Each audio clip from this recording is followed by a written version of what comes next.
So true about carotid body tumour. Carotid body tumour भनेको chemodectoma हो होइन। के भन्छ chemo receptors not chromaffin cells होइन है त। Most common seen patient with living with high altitude, family history positive हुन्छ होइन। हाई एल्टिच्युड भएपछि केमोडेक्टोमा केमो रिसेप्टर सेल्स भयो, त्यही भएर के भन्छ हाई अल्टिच्युडमा के भन्छ हाई हुने चाहिँ के भन्छ केमोडेक्टोमाले गर्दाखेरि है त।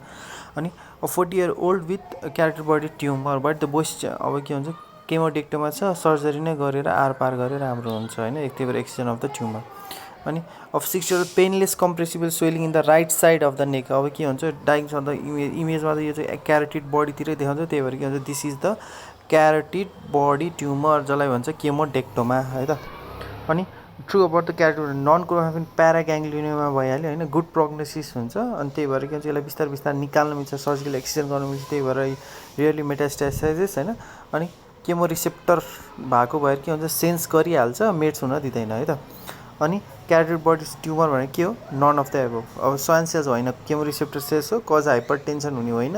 अनि के हुन्छ अब त्यो क्यारोटिड बडीमा के हुन्छ तिमीले क्यारोटिड बडीमा प्रेस गर्यो भने त रिफ्लेक्सले गर्दा झन् हाइपो टेन्सन हुने हो है। त्यसपछि main problem associated with the carotid body tumour भनेको त्यसको के हुन्छ tumour blends with bifurcation of the carotid artery, त्यही भएर के हुन्छ अब यही ट्युमर ब्लेन्स हुनु साथै के हुन्छ एकदम मेन प्रब्लम भइहाल्छ। Which one is not true regarding the carotid body tumour. अब यस के भन्छ सबै ठिक छ। Carotid body tumour most commonly presents at के हो 40 to 50 इयर्स, किन भन्दाखेरि के हुन्छ बिस्तारै बिस्तारै आउने केमोडेक्टोमा होइन, माथिदेखि तलसम्म आउँदाखेरि के हुन्छ तिमीले जति पनि यङमा झर्छ तर फेरि आफ्नै ठाउँमा जानको लागि चाहिँ 40 to 50 इयर्स लाग्छ, त्यही भएर केमोडेक्टोमा पनि के हुन्छ 40 to 50 इयर्समै लाग्छ है। Cystic hygroma may be associated with, अब के भन्छ सिस्टिक हाइग्रोमा भनेको त के हो त मेनली के त टर्नर सिन्ड्रोम हो है त। अब मोस्ट प्रोबेबली डाउन्समा पनि क्लाइनफिल्टर्स अल अफ द एबोभ नै हुन्छ होइन, यदि एन्सर आउने हो भने चाहिँ। र यसको लागि चाहिँ के भन्छ टर्नर्स लेखिरहेको छ। Brilliantly translucent swelling in the region with the brilliantly translucent भनेको त मर्चेन्टली भन्नु सक्छ। सी भनेको के हो सिस्टिक फाइब्रोमा, यहाँनिर सी भनेको के हो cystic fibroma. This is the image. अब यस्तो ट्रान्सल्युसन देखाइरहेको छ होइन, नेक रिजनमा ट्रान्सल्युसन नै भइहाल्छ। Which of the following is incorrect about the cystic hygroma. Cystic hygroma भनेको जुगुलर स्याकमा लिम्फेटिक ब्लक भएर हुने होइन, अब त्यो सिस्ट मात्रै हो। यसको ट्रिटमेन्ट भनेको सर्जरी गरिदिने, निकालिदिने, अनि यहाँनिर के हुन्छ सर्जरी भइसकेपछि के हुन्छ फाइब्रोसिस हुन्छ, सानो हुन्छ, त्यसको लागि के हुन्छ स्क्लेरोजिङ एजेन्ट हाल्ने हो, रेडियोथेरापी होइन है त। अनि त्यही भएर हामीले रेडियोथेरापीले हटाउँथ्यौँ। अनि all are true about the cystic hygroma. False state भनेर सिस्टिक हाइग्रोमा सिस्ट मात्र हो, अब कहाँ पल्सटा पुक गर्ने भने त्यो आर्ट्रियलहरू हुनु पऱ्यो नि, त्यस्तो हुँदैन है त। कमन इन द नेक नै हो, रेस्पिरेटरी अब्स्ट्रक्सन गराउँछ, present in both. True about cystic hygroma pre operative MRI is crucial, किनभने के हुन्छ सफ्ट टिस्यु मजाले देखिन्छ, त्यही भएर के हुन्छ ट्रिटमेन्ट चाहिँ के हुन्छ गर्न गाह्रो सजिलो हुन्छ। Treatment of the cystic hygroma complete excision गरेर त्यही इन्सिजन अफ द स्क्लेरोजिङ एजेन्ट, ताकि के हुन्छ त्यसले राम्रो छ। रिपिटेड एस्पिरेसन पनि गरेर हुन्छ, एस्पिरेट गरेर एकचोटि हेर्न चाहिँ सकिन्छ। Cystic hygroma is known to occur in all except नेकमा त मोस्ट कमन भइहाल्यो होइन, मेडियास्टेनम पनि हुन्छ, एक्जिला पनि हुन्छ। यसको लागि चाहिँ एउटा फुच्चे सम्झिनुपर्छ, त्यो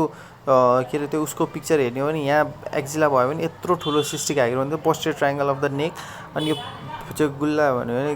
ग्रोइन रिजन पनि देखाएर हुन्छ, मेडियास्टेनमसँग पनि एट्याच छ, एक्जिला पनि हुने भइहाल्यो होइन, त्यही भएर त्यो फुच्चेको पिक्चर याद गर्नु पऱ्यो cystic हाइग्रोमामा।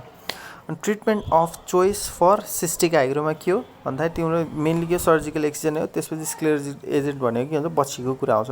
With the following false regarding sclerosing भनेको चाहिँ के हुन्छ भन्दाखेरि असिस्टिक छ, ब्लड हुने साथै सिस्ट हुँदैन। सिस्ट भनेको के हुन्छ लिम्फ हुने हो है, सिस्ट भनेको के हो लिम्फ हुने हो है त।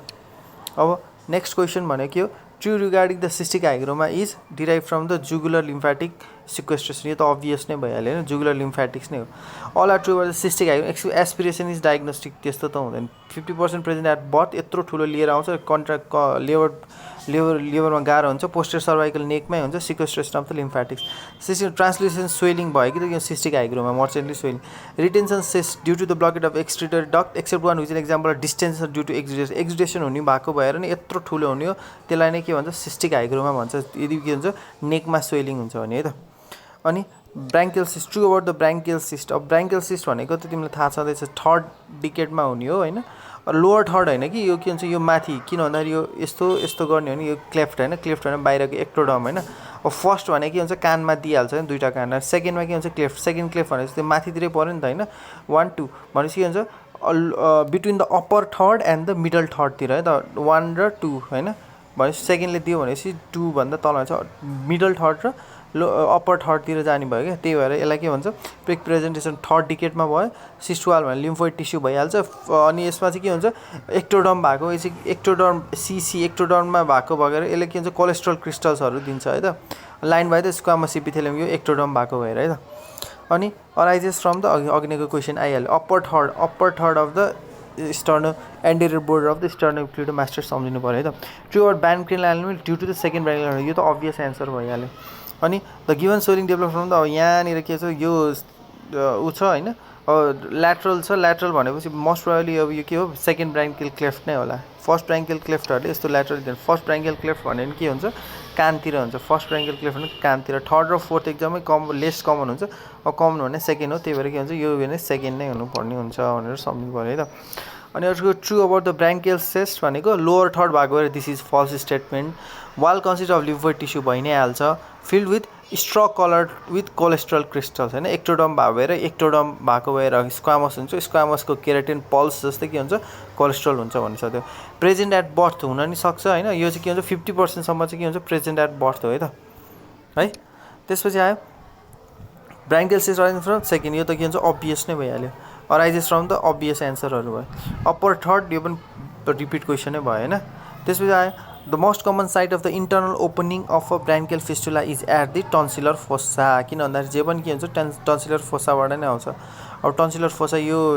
भयो भने के हुन्छ यता राइट साइडमा के हुन्छ टन्सिलर फोसा हुन्छ बिर्सिनु भएन फोसा अब रुजन मिलर भनेको किलियन्स यो अरू कुराहरू आउने हो यो तिनटै होइन त्यही भएर के हुन्छ टन्सिलर फोसा है त टुज भनेर सेकेन्ड ब्राङ्कियल क्लेफ्ट टन्सिलर फोसा भनेर सम्झे पनि हुन्छ है त कमनेस्ट अब treatment of the branchial cyst भनेको के हो तिम्रो एक्सिजनै गर्ने हो ब्राङ्कियल सिस्ट छ अब तिम्रो यो भयो यहाँ ब्राङ्कियल सिस्ट यहाँबाट एक्सिजन दिएर भएन भने हाइड बोनबाट यसरी निकालेको पनि पिक्चर याद छ branchial cyst is line by squamous किनभने के हुन्छ यो एक्टोडर्म हो है अनि ब्रान्कियोजेनिक लेखिरहेको छ त्यही भएर ब्राङ्कियल सिस्ट क्यान्सर हो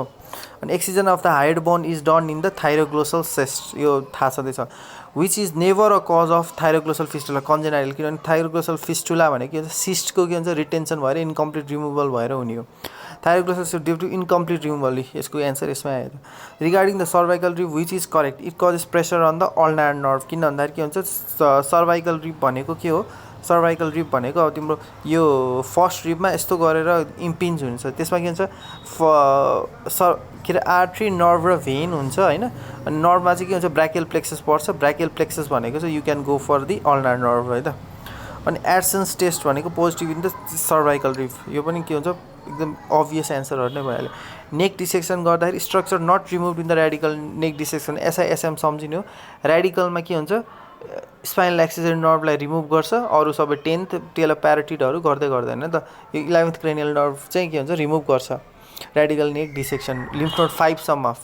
लिम्फ नोडसम्म प्लस एसआइएसएम है त यो स्ट्रक्चर रिजर्भ यही नै हो अब स्ट्रक्चर प्रेजर्भ भने सब म्यान्डिबुलर ग्ल्यान्ड थाहा छैन स्टर्नोक्लिडोमास्टोइड एसएम भने कि एसआइएसएममा के हुन्छ आई भने इन्टरजुगुलर भेन एसएम भने यो एसआइएसएम सम्झ्यो भने यो सबै एन्सरहरू आउँछ which structure preserve during modified neck dissection भनेको के हुन्छ एसएम स्टर्नोक्लिडोमास्टोइड मसल्स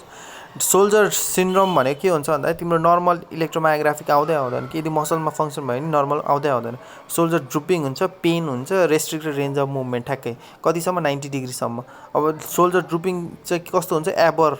है त सोल्जर एबर भनेको एब्डक्सन र के हुन्छ एक्सटर्नल रोटेसनमा के हुन्छ प्रब्लम आउँछ है त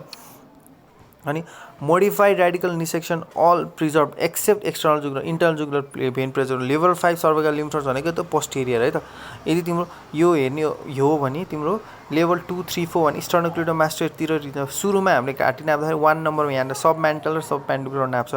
2, 3, 4 भनेको चाहिँ upper jugular middle jugular lower jugular त्यसपछि 5 भने पोस्टेरियर हुन्छ त्यसपछि प्रिट्र्याकियल र के हुन्छ डायफ्रामको माथि हुन्छ है त interior cervical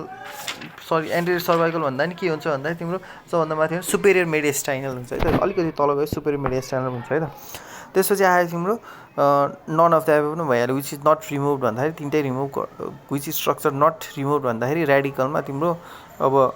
cervical group of lymph nodes remove रिमुभ गर्दैन 1 to 5 मात्रै गर्छ है त त्यसपछि नट रिमुभ त तिनटै रिमुभ गर्छ सरी अनि इन केस लेफ्ट सुप्राक्लेभिकुलर भने 4 यो कसरी सम्झिनु भन्दा ब्रेस्टको के हुन्छ एक्ज्याक्टली के हुन्छ 1 हुन्छ 2 हुन्छ 3 हुन्छ नि हैन अनि यो सुप्राक्लेभिकुलर भन्दा माथि सुप्राक्लेभिकुलर गएपछि के हुन्छ 4 हुन्छ भनेर सम्झिनु पर्यो कि यसरी सम्झिने तरिका चाहिँ एउटा हो है अनि radical neck डिसेक्सन include all except अब के हो रेडिकल नेक डिसेक्सन भनेको सबै जुगुलर भेन अब यो त सबै नन नै हो एन्सर यसको तर अब एक्सटर्नल जुगुलर भन्दा इन्टर्नल जुगुलर एक्सटर्नल जुगुलर भएको जुगुलर भेनमा राइट डाउन सकिन्छ पोस्टेरियर ट्रायंगल नर्भ भने लिम्फ नोड भने के हुन्छ लेभल 5 अघि हामीले भनेको जस्तै हो त्यसपछि आयो तिम्रो इन एक्सटेन्डेड ओमोहायोइड भन्छ साथै के भन्छ ओमोहायोइड भन्छ साथै लेभल 3 सम्म मात्रै हो है त त्यसपछि अब एक्सटेन्डेड भनेको के हुन्छ 4 पनि गर्दै हुन्छ दैट इज एक्सटेन्डेड ओमोहायोइड किनभने ओमोहायोइड मसल्सले के हुन्छ तल र माथि छुट्टाएको हुन्छ तलको हैन यदि तिमीले ट्रायंगल हेर्यौ भने तलको पनि इन्भल्भ गर्यो भने चाहिँ के हुन्छ एक्सटेन्डेड ओमोहायोइड के ओमोहायोइड सम्म मात्रै हैन त्यसपछि structure not preserve in the त्यही एसआइएसएम सम्झिनु हरेक एन्सर यो त्यही भएर अभियस नै छ स्पाइनल एक्सेसरी नर्भ भयो आई भने इन्टर्नल जुगुलर भेन भयो स्टर्नोक्लिडोमास्टोइड मसल भयो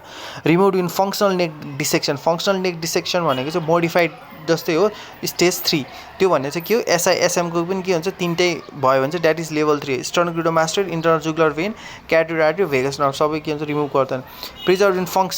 फङ्सनलमा एसआइएसएम तीनटै प्रिजर्भ गर्नु पर्यो 3 भने इन्टर्नल जुगुलर स्टर्नोक्लिडोमास्टोइड र एक्सेसरी नर्भ अनि radical neck dissection includes all except अब सर्भाइकल सबै हुन्छ अब यो फ्रेनिक नर्भ त हुने हैन अर्को एक्सेसरी स्पाइनल एक्सेसरी नर्भ छ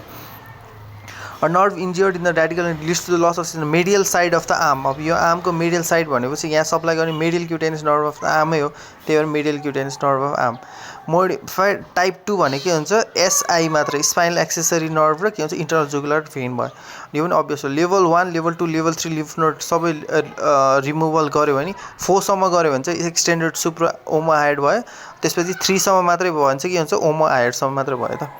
अनि carcinoma larynx precancerous lesions of the larynx include keratosis laryngis अब किराटिन प्रोड्युस गर्छ किराटोसिसमा किराटिन भएपछि दैट इज द स्क्वामस गर्न सक्छ भने किराटोसिस ल्यारिन्जिससम्म हुने भयो प्याकिडर भने प्याची हुनु भयो र त्यसलाई त्यसमा डरहरू हुँदै लास्टमा गएर क्यान्सरै हुन्छ है त स्क्लेरामा ल्यारिन्जिस सिक्कामा हुँदैन ट्रटस ट्रायड अब यो हामीलाई थाहा छ त नाजोफेरिन्जियल कार्सिनोमा हो most common tumour cervical lymph nodes हैन त्यो चाहिँ नाजोफेरिन्जियल कार्सिनोमा हो नाजोफेरिन्जियल कार्सिनोमाले गर्दाखेरि अब तिमीले हामीले नेक एक्जामिनेसनमा सर्भाइकल लिम्फ नोड्सहरू is a must to do है त्यसपछि आयो secondaries in the neck with no obvious primary malignancy is due to अब त्यो नाजोफेरिन्क्स हो त्यही भएर हामीले सधैँ नेकको लिम्फ नोड्सको सुपेरियर सल्कस ट्युमरमा second and third term revision हुन्छ पेन पनि हुन्छ अब तर मेनली के हुन्छ second and third rib erosion हुन्छ किनभने के भन्छ एपेक्स अफ द लङ हो यो लङको भयो भने यो एपेक्समा हुने एपेक्समा सेकेन्ड र थर्ड गइरहेको हुन्छ त्यही भएर त्यो चाहिँ खाइदिन्छ भनेर सम्झिनु पर्यो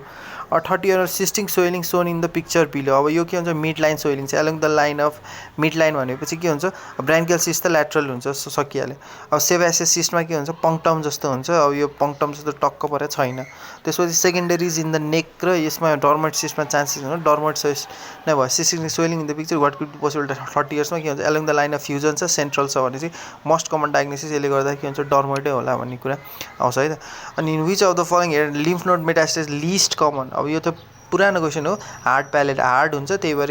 के हुन्छ सर्दैन भनेर सम्झिनु पर्यो ब्लो आउट क्यारोटिड सधैँ के हुन्छ रेडिकल नेक डिसेक्सन गर्दाखेरि सब निकाल्छ अब स्पेसली के हुन्छ रेडियोथेरापी गर्दाखेरि के हुन्छ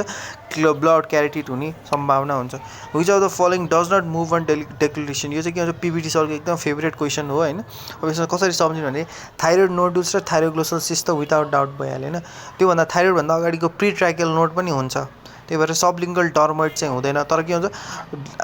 थाइरोइड हुन्छ त्यसपछि हायोइड हुन्छ सब हायोइड वर्षा एउटा वर्षा त इन्भल्भ हुनु पऱ्यो नि होइन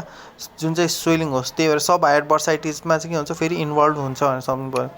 अनि एनुअल 4/5 सेन्टिमिटरको लम्प छ होइन in the right neck FNC squamous cell carcinoma अब 4/5 सेन्टिमिटर अब यो कुनै पनि मेटास्टासिस नै भइहाल्यो होइन मेटास्टासिस भइहाल्यो M0 भन्ने त यो ए र डी सी अप्सनै हटाइदिउँ